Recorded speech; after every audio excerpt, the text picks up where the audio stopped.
Hello friend, आज हम laws of reflection के बारे में पढ़ेंगे, जो कि रे ऑप्टिक्स का एक बहुत ही इम्पोर्टेंट टॉपिक होता है। The incident ray, the reflected ray and the normal at the point of incidence lie in the same plane.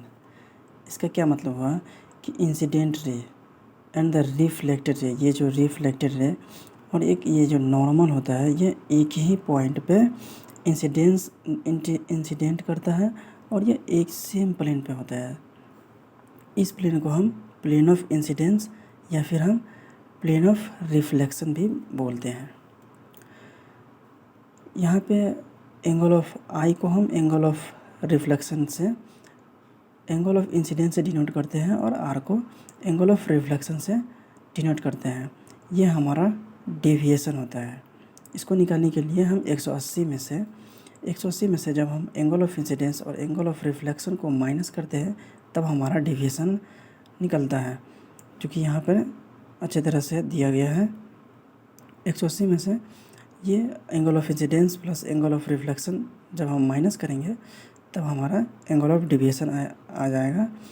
और इसी को हम दूसरे तरीके से हम लिख सकते हैं, क्योंकि हमारा एंगल ऑफ इंसिडेंस और एंगल ऑफ रिफ्लेक्शन दोनों बराबर होता है, तो हम दोनों को हम 2i लिख करके 180 में से माइनस करेंगे तब पर भी हमारा सेम रिजल्ट आएगा।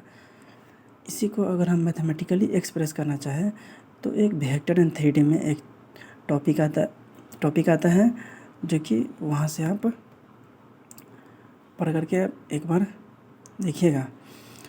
इसको हम ऐसे बोलते हैं, R vector dot under bracket I vector cross N vector is equal to N vector dot under bracket R cross I cross R vector is equal to I dot under bracket N cross R is equal to 0।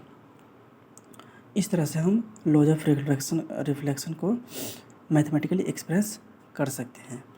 इसी में एक case आता है angle of incidence. इसमें क्या होता है कि हमारा इंसिडेंट रे है वह नॉर्मली प्लेन पे स्ट्राइक करता है और अपने पाथ को रिट्रेस कर जाता है, मतलब जिस पाथ से वो रहता है उसी पाथ पे वो फिर से रिफ्लेक्ट कर जाता है। उसी को हम रिट्रेसिंग पाथ बोलते हैं। इसमें आई और आर, एंगल ऑफ इंसिडेंस और angle of reflection is equal to 0 होता है।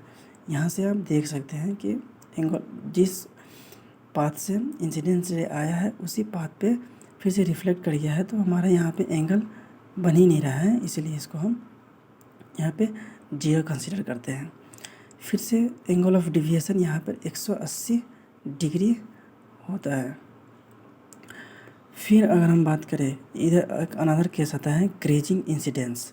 इसमें क्या होता है कि हमारा इंसिडेंट रे वह हमारा टेंजेंशियली स्ट्राइक करता है to the plane, tangentially strike करता है टू दी प्लेन। इसमें हमारा एंगल ऑफ इंसिडेंस और angle of reflection is equal to 90 degree होता है। यहाँ से आप विजुअलाइज कर सकते हैं। इसमें angle of deviation is equal to 0 degree होता है, या फिर 360 डिग्री होता है। फिर हम इसमें अगर हम angle of laws of reflection के बारे में बात कर रहे हैं, इसमें 2 केस बहुत ही स्पेशल होता है। फर्स्ट में क्या होता है कि पहले अगर हम इंसिडेंट रे को फिक्स करके, अगर हम इंसिडेंट रे को यहाँ पे कीपिंग द मिरर को फिक्स करके इंसिडेंट रे को अगर हम किसी थीटा एंगल से रोटेट करते हैं तो हमारा reflected ray in the same direction और सेम थीटा पे वो भी रोटेट करता है।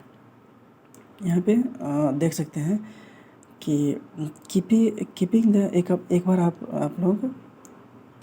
लोग खुद से प्रैक्टिस कीजिएगा, क्योंकि यहाँ पे आप देख सकते हैं जिस एंगल से इंसिडेंट रे को हम रोटेट करेंगे उसी एंगल पे हमारा रिफ्लेक्टेड रे भी रोटेट कर जाएगा इन द सेम डायरेक्शन। वही बात यहाँ पे लिखा गया है। और एक दूसरा केस क्या आता है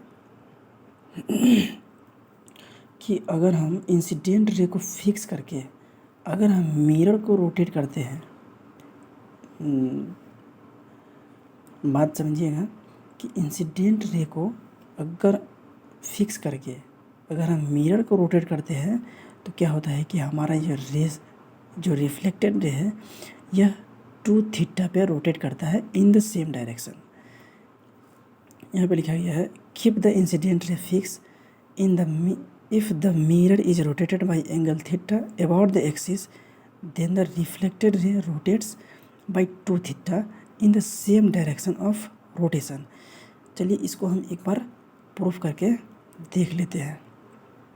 सबसे पहले एक हम प्लेन मिरर, यहाँ पे प्लेन मिरर हो गया यहाँ पे,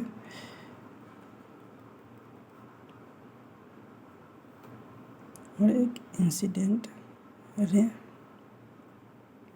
ये हमारा रिफ्लेक्टेड रे हो गया,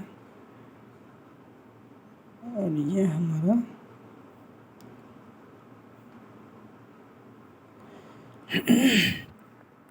नॉर्मल हो गया।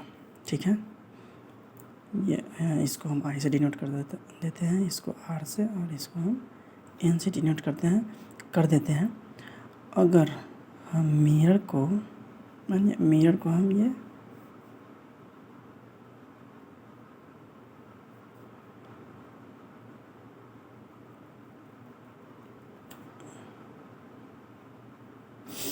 मिरर को हम थीटा एंगल से रोटेट करते हैं। ठीक है, तो हमारा ये जो नॉर्मल है वो भी क्या हो, ये थीटा एंगल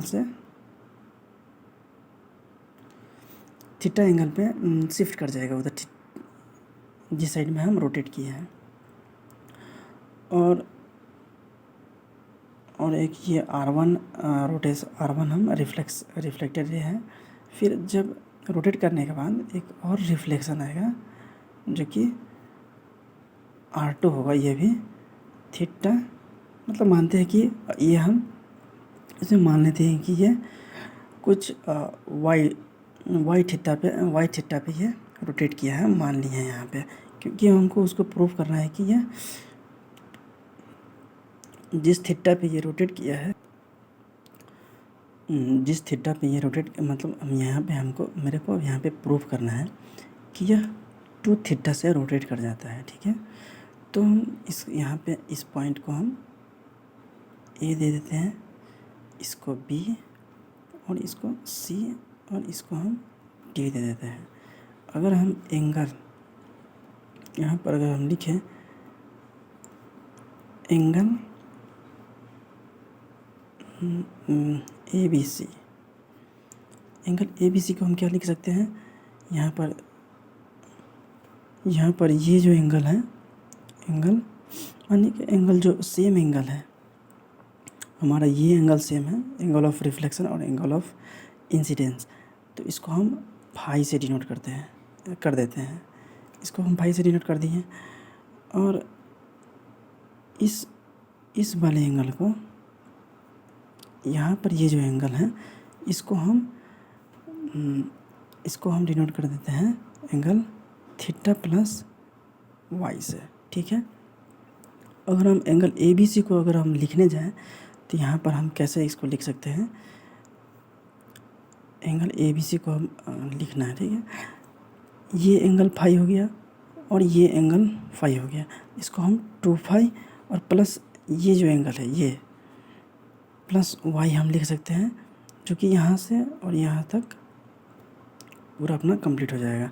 फिर इसी को हम क्या लिख सकते हैं कि हमारा ये जो एंगल है ये पूरा angle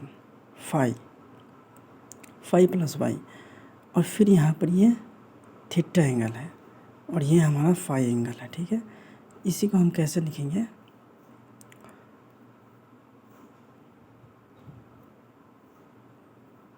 phi plus Y theta फिर फाई।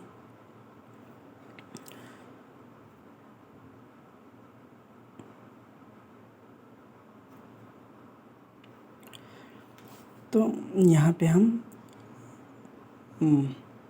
फाइव प्लस जिस एंगल से हम इसको रोटेट किए हैं मिरर को, ये पूरा एंगल हम 5 प्लस थीटा बोलेंगे, क्योंकि ये थीटा इस थीटा एंगल से रोटेट किया है तो हमारा इंसिडेंट जो रिफ्लेक्टेड रे है वो भी इधर थीटा एंगल से शिफ्ट करेगा। तो इस पूरे वाले एंगल को हम 5 प्लस थीटा एंगल से लिखेंगे, और बच गया ये वाला एंगल, ये एंगल जो कि 5 प्लस थीटा प्लस 5 है।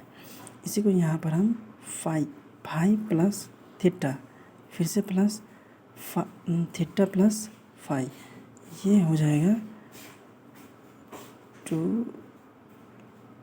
5 plus theta equal to 5 plus Y. तो हमारे यहाँ पे 2 5 से ये 2 5 कैंसिल हो जाएगा, और y is equal to theta बच जाएगा, 2 थीटा हो जाएगा, जो कि हमारे यहाँ पे प्रूफ हो गया कि अगर हम मिरर को थीटा एंगल से रोटेट करते हैं, ये इंसिडेंट रे को फिक्स करके, तो हमारा रिफ्लेक्टेड रे है वो 2 थीटा से रोटेट हो जाएगा इन द सेम डायरेक्शन, जिस डायरेक्शन में हम मिरर को रोटेट किए थे। आशा है कि आप लोगों को समझ में आया होगा ये वीडियो। Thank you.